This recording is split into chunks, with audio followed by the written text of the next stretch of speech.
Hello and welcome back to My Own Worst Enemy. It is time to start turn number 2. It is going to be the summer of 1861 in the U.S. Civil War from GMT Games. Before I begin, a couple of quick notes. One, I've adjusted the camera so that I'm hoping now that you can see more of the map. You can actually see the top of the map over here. You can see most of Florida, and there's really not much that's going to happen in Florida anyway, so I guess that's a good thing. And then you can see pretty much up to the edge of the map. There's a little bit of the map down here that shows Houston and Brownsville that is not on the map, and Galveston's down there as well. They're not on the map. You can't see them on this map, but as always, I'm going to zoom in when we have action in different theaters. Shouldn't be an issue, but this way at least you can see more of what's going on the main map. So hopefully that will work. If not, let me know down below if that's too hard to see. I don't think it is, though. It looks like it's pretty easy to read to me. So a couple of things I wanted to point out before we begin this turn. One is an eagle-eyed viewer, and thanks to everyone who left comments into the video. I really appreciate that. That's the way we're going to learn this game together, is if you leave comments when I make mistakes or get something wrong, or even if you just want to give advice. So shout out to the people who left comments. But what I was going to say is a viewer left a comment that I put one of these militia units when I was distributing them in the states they go in. I put the one in South Carolina into Port Royal. Well, that is not a resource hex. Or a resource/objective hex. And what those are, if you'll remember, those are hexes that have the gray border around them in each of these states, and the ones up north up there, of course, are objective hexes. So this one really shouldn't have gone here. It should have gone in one of these objective hexes. So I'm just going to put it in Columbia for now. So we will correct that mistake, not a big deal. And the other thing I caught, no one left a comment about this, so I'm kind of second guessing myself yet again, but that's up here we had a lion, I believe this is a lion, who was demoralized at the end of the turn. That is a lion. So lion's demoralized at the end of the turn. It was a result of the battle that he tied with Price. But at the end of the turn, you go through, and I'll grab the sequence of play here. When you get into the end phase, you go through and you check, or you have the intern rally, I should say. And intern rally, from what I can read, would have removed this demoralized marker. So what happens is you check, and if they are in supply, not necessarily full supply, a limited supply would work here, that you remove this demoralized marker. So if I'm looking at this correctly, Lion is sitting outside of Springfield here. And again, the Union controls Missouri at the start of the game per the setup.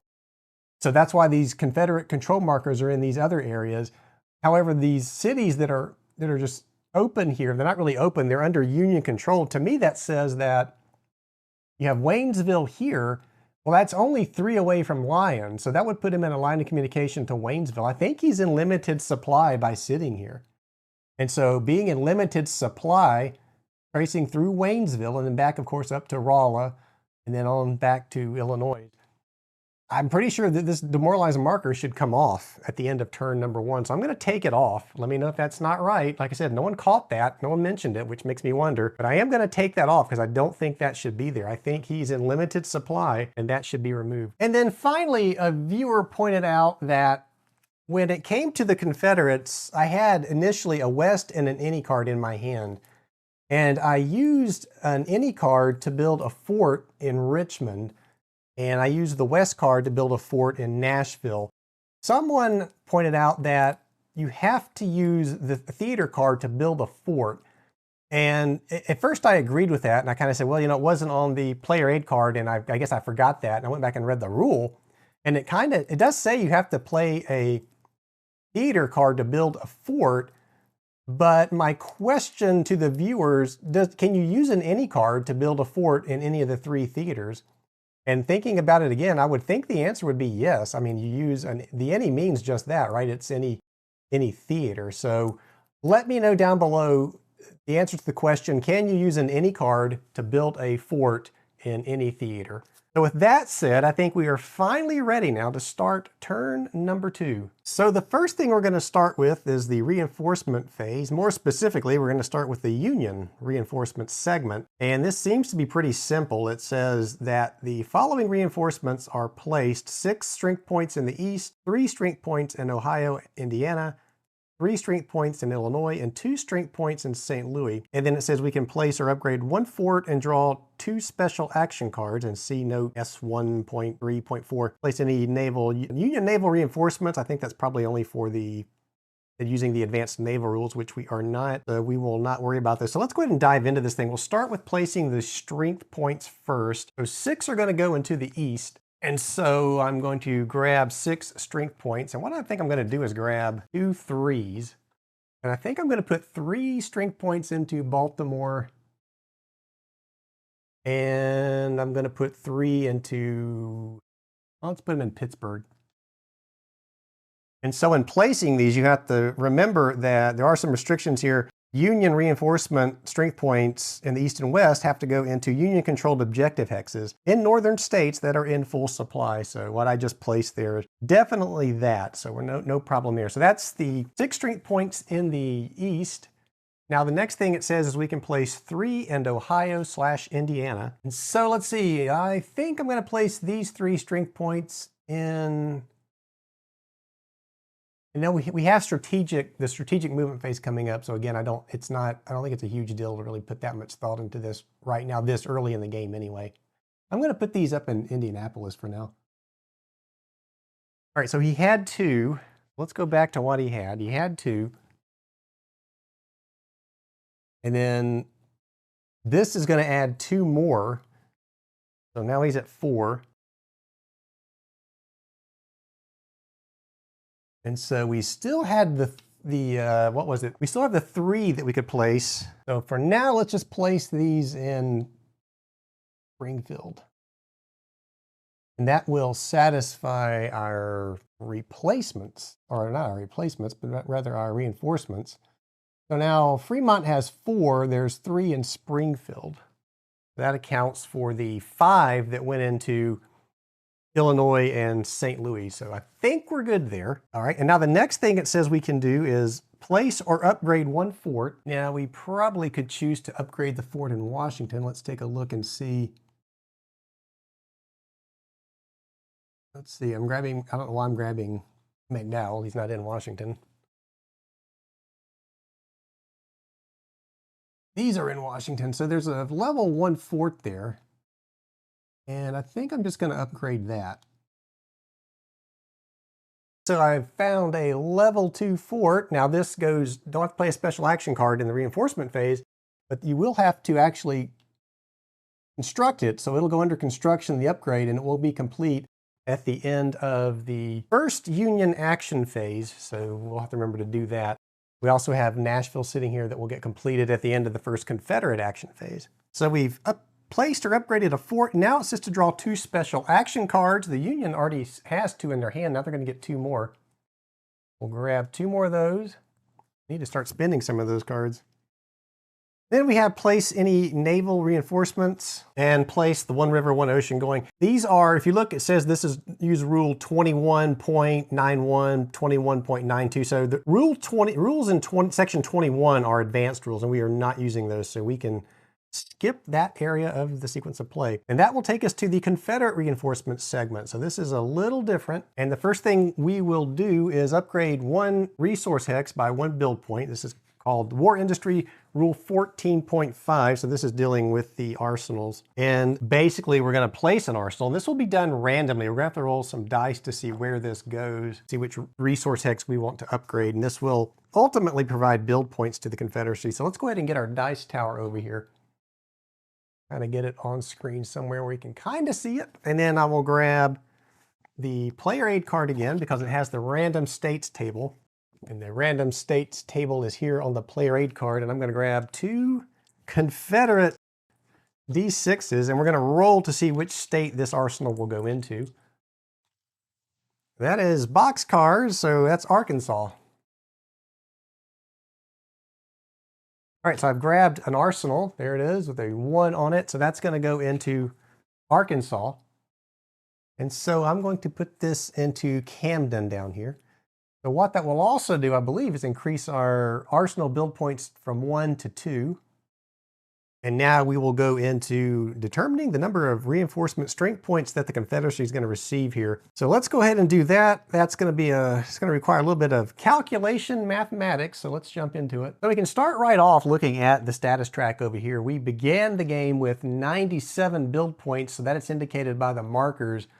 Nothing has changed hands yet that would affect that. So the Confederates you would first mark down their 97 build points from that. Then the next thing you would look at are the arsenal build points. So remember, we just built an arsenal, we had one. So now we have 2, so that's going to be 2 added to that 97. Then the next thing we're going to look at are the border states. This is where you get the 3 build points per objective hex in Kentucky or Missouri, up to a maximum of 9 in each of these states. So in this case, of course, Kentucky is still neutral, and Missouri, it turns out that Price, well, he actually is still sitting there in Springfield, so that's going to give him 3 more points. All right, so now we're going to have the blockade running for the Confederacy. So they're going to get build points based on this blockade table player's aid card. So what we're going to do, we're going to roll a d6, and depending on the year and what we roll and where our blockade markers stand on the status track down here, that's going to tell us how many points that we receive. So let's start with the North Atlantic. Currently we are sitting at 5 open ports, and I'll get the dice tower back out so we can see these dice rolls. We'll grab a Confederate d6. So we're going to roll d6. So that's 3 plus 5. So you look on the table, we're in 1861, so 3 plus, what did I say, 5, that's going to be an 8. So for 1861, that's going to be 10. So that's going to be 10 more build points from blockade running in the North Atlantic. And now we're going to do the same thing for the South Atlantic. So we roll our d6. A 6, we're sitting at 7, so high as you can go is a 9 on this table. So that's 10 more build points for the South Atlantic. And then one more time for the Gulf, and we will see what we get. That is 3 plus 8. So again, that's going to give us the max. We're going to get 10 for the Gulf blockade runners. So now we add all those values up, and we come up in this case to 132 build points. Then we look at our maintenance for the Confederacy, and right now our maintenance is at 10. That's where it starts. So we subtract 10 from that. So now we're down to 122 build points. So with the 122 build points, every 10 build points converts into a strength point. So basically take the 122, divide by 10, and that's going to give us 12. So we'll have 12 strength points that we can add to the Confederates here. Let's get this dice tower out of the way. And going back to the reinforcements, now we're going to place the strength points that we just calculated. So 1 strength point goes into the Trans-Mississippi area. So let me grab a 1 strength point marker. So the 1 strength point in the Trans-Mississippi, looking at the rules, I don't see any restrictions on where these can go like the Union had. The Union had to place theirs in Union-controlled objective hexes in the northern states that were in full supply, but for placement of Confederate reinforcements, I don't see anything that says they have to be in any special, I don't see where it says it has to be in resource hexes or anything special like that. So I'm assuming I can put this into Springfield, and I don't know why I wouldn't want to do that. So let's see, we've got 2 in there. We'll just go ahead and put the 1 under it, so that it's now 3. Roll marker back in Springfield, and we'll put the stack back on. So that's the one in the Trans-Mississippi. So that leaves us with 11 strength points, and we divide those evenly. And if the number's odd, then we'll have to take the odd number one and place it in the Eastern Theater. So with having 11 left, we will put 5 in the west and 6 in the east. So let's start with the 5 in the west, and I'm going to grab a 2 and a 3, and I think I'm going to put these into Nashville. Let's see. Who do we have? We have Polk sitting here with 2. 3 actually, so he's already got 3. Polk is a 2-star. I'm going to put 3 into Nashville. That'll bring it up to 4 total. And it's 2 for Polk. He had 3 already, so now he's at 5. All right, so Polk is now at 5. He's a 2-star, so he can actually have 1 more. That's the 5 in the west, and now the 6 in the east. Richmond is sitting there. I'm going to just put all 6 into Richmond. Ooh, we'll just add the 6 to Richmond here. So now there's 7 in Richmond. And that's going to be it for Confederate strength point reinforcements. So the next thing we would do is draw 2 special action cards. And I just realized that for the Union, I drew 2 special action cards. And again, the note is reminding us to look at the scenario 1 note. And that is for these first couple of turns here, you're only going to draw 1 special action card. So this one for the Union goes away. So they have 3 instead of 4. And then the Confederates will draw 1 special action card into their hand. And then the final things that the Confederates would do is the special advanced naval rules, so we're going to ignore that. So we will continue along with the sequence of play. The next phase here would be return displaced units and place militia units. We have no displaced units, and we do have militia units at the top of the board, but we have none that we can place. So we will start with the Union strategic movement, and in order to do this, what I am going to do, because you can have strategic rail movement, strategic river and ocean movement, and you can have strategic road movement. So you can have 12 rail movement strength points moved. So what I'm going to do is I'm going to grab this little golden dial thing here. Show that that's on 12. That's going to be our remaining strength points we can move by rail. And then once we do rail, then we'll get into the oceans and the rivers and the roads. So let's start and see how we might want to move some of these units around. Well, let's see. We have 3 sitting up here in Pittsburgh, and McClellan is sitting down here with 2. So I might send those down to McClellan.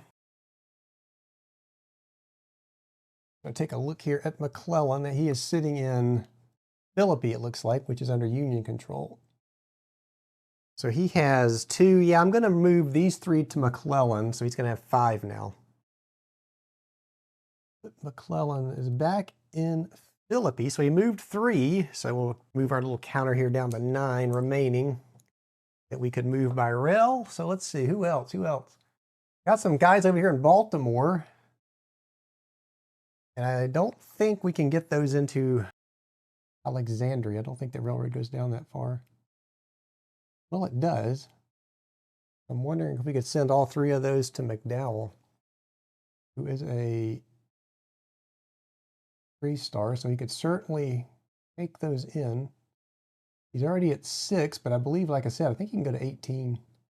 I think the only restriction is it has to end on a railroad and be with a friendly general, so that would certainly apply here. Let's move those 3 down to, well, wait a minute, who's up here?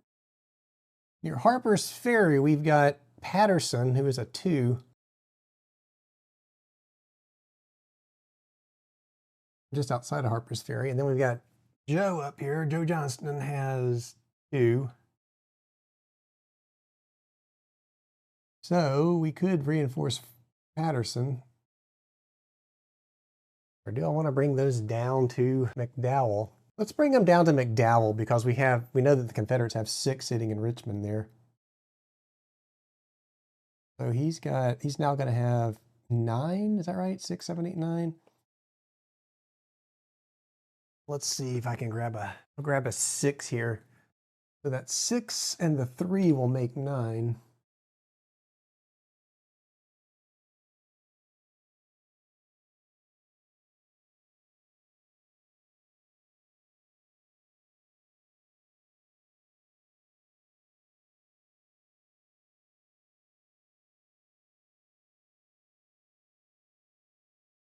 That was 3 more moved. We'll take this down to 6. Over here we have 3 sitting in Springfield, 4 in St. Louis. Rolla has the 1. Lyon sitting down here with just 2. He definitely would like some reinforcements. I'm going to bring these 3 down to Rolla, so that's going to give him 4. Let's take this down now. That was 3, so now we're down to 3. I think I might bring these 3 down from Indianapolis to Evansville, so let's do that. There's 4 in Evansville. And that's it for strategic rail movement for the Union.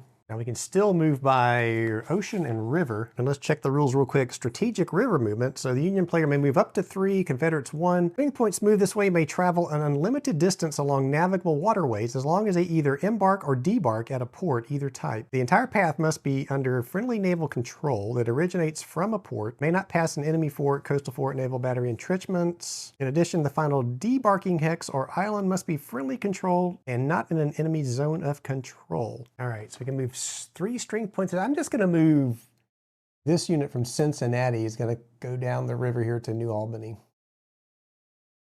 That'll put 2 there. This one will go away. And then ocean going, we can do the same thing. Starting in a port, we would go from a Union-controlled port to another Union-controlled port. And that's probably a good reason why I should have left some units in Baltimore. I could have moved at least 3 of those to another ocean port. I could have brought them down to Hampton, I guess, or maybe even all the way down here to Fort Pickens if I'd wanted to, but that's okay. I think that's going to be it for Union strategic movement. No, actually, that's not true. We still have road movement that we can conduct, and we can move 1 strength point in each theater an unlimited distance as long as it remains in its theater, and there's a line of communication in the starting hex and it ends all the way into the ending hex. We probably want to do this. So could we get a strength point to Lyon here? So we have 3, we have 4 in Rolla. So line of communication exists through Waynesville to Lyon. I believe that's correct. I think we can do that. I'm going to move 1 strength point to Lyon. That's going to give him 3.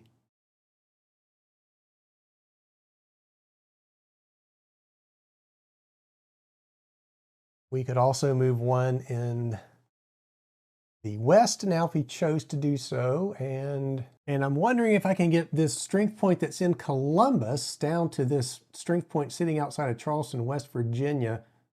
So the restrictions here are strategic road movement. Both sides may move 1 strength point in each theater unlimited distance under the following restrictions. The strength point must remain in the theater, and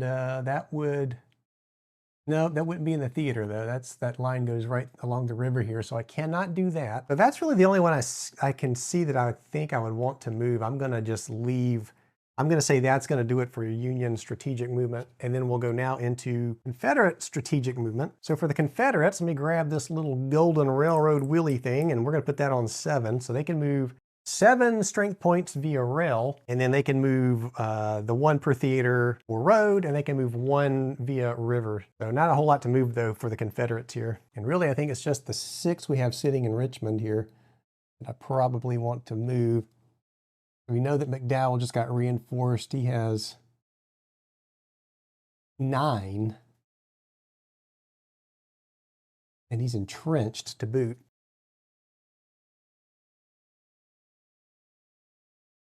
And then let's see how many here. I think we said there were 4. Yeah, there's 4 under Beauregard. So it's tempting just to move all 6 of those to Beauregard. He's only a 2-star general though. Of course, we have Johnston sitting up here. Johnston is sitting with 2.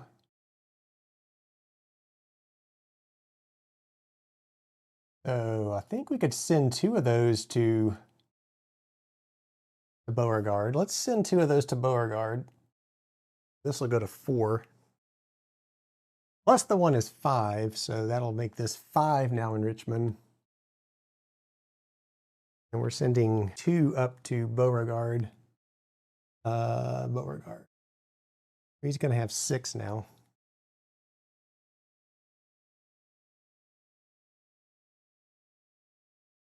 We've moved 2. We're down to 5. And I think I'm tempted to send. I also got Stanton here. This only has 1. I'd love to get another one in there. Maybe send another one to Norfolk. So I'm going to send 1 to Stanton. So that's going to take us down to 4. Stanton now has 2. And that's going to leave us 4 in Richmond. I'm going to send 2 to Johnston up here. So we're going to send him 2.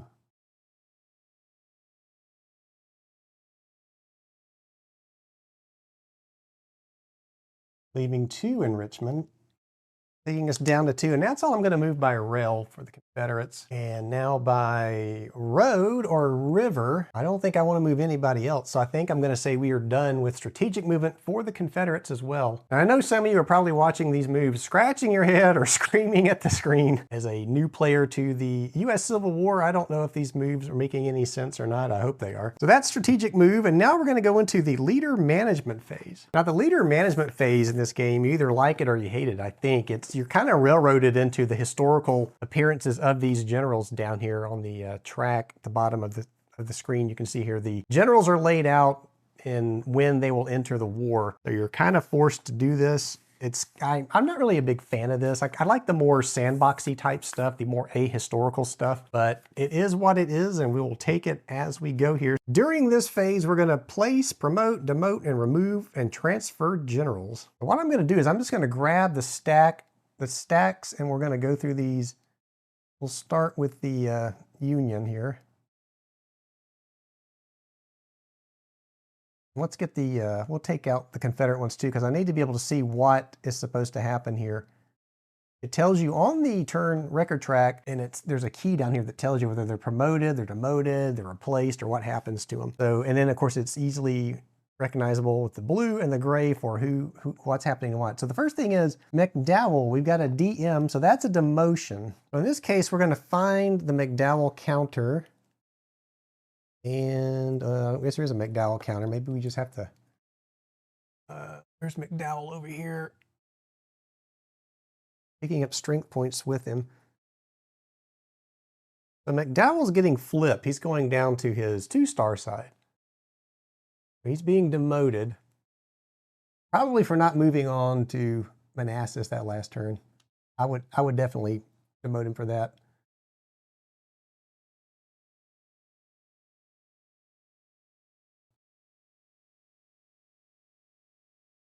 All right, so the next one on here, we have Curtis. Well, actually, no. I think those are the ones that are just entering. Let's just read down this so we don't screw it up. We've got a promotion. McClellan's going to be promoted. Where did McClellan go? Up here? Knocking Stanton's SPs out of Stanton. So here's McClellan. He's going to get promoted from a 2 to a 3. We've taken care of that. Reading down Hollock and says place him in the west. I'm assuming there'd be a counter for him. There is. He is a 3-star. So we are bringing Hollock into play. Now he's a 3-star, so we got to be careful here. There are some restrictions as to where these guys can go. And so we place him in the indicated theater. A general that is not replacing another general may be placed in a space that has a line of communication to a primary supply source and at least 1 strength point that is friendly. If it's a 3-star, it may not be placed on an island or coastal fort unless it is replacing another general. And if you can't place a general, then it goes to the displacement box or the theater of arrival. But here we have Hollock, and we can certainly put him in the west as indicated. I'm going to put him in Evansville up here. And reading on down, we've got an R for Lion. That is a remove. So Lion is coming out, and we're going to replace him with Curtis. That's bad news for us because Lion was a better general than Curtis. So Lion comes out. Curtis goes in. And I'm guessing that Lion is out of the game for the remainder, so I'll just put him off to the side. And then reading on down, we've got one more. We've got Burnside is coming into the east. And I think since McDowell was demoted, we're going to put Burnside in there with McDowell. I think that's allowed. With the thought being there that McDowell could no longer command all those forces, so maybe the other general there will help. So that's it for the Union generals, and now we're going to go down to the Confederates. So we have Longstreet. Let's get these all separated out so I can see them here. Longstreet is coming into the east. I'm going to put Longstreet in Stanton with those 2 strength points. And then next is A.S. Johnston, the 3-star, and Johnston is going into the west. So let's put Johnston, I think, in Nashville. Yeah, let's put him in Nashville. Got this fort under construction. I'm going to kind of, well, let's double block it like that so that I remember to flip that fort. I know I'm going to forget. We'll put Johnston into Nashville with 4 strength points. Then we have Stuart Cavalry. So we will take Stewart and place him in Richmond for now. And then finally we have Hardy, who's going into the West. And so again, in the West, we have to place him with at least a minimum of 1 strength point. So that Johnson over here has 4. My guess is that I could place them with Johnson and just split up the strength points there. Also Polk over here who has 5, so maybe that might be the better thing to do.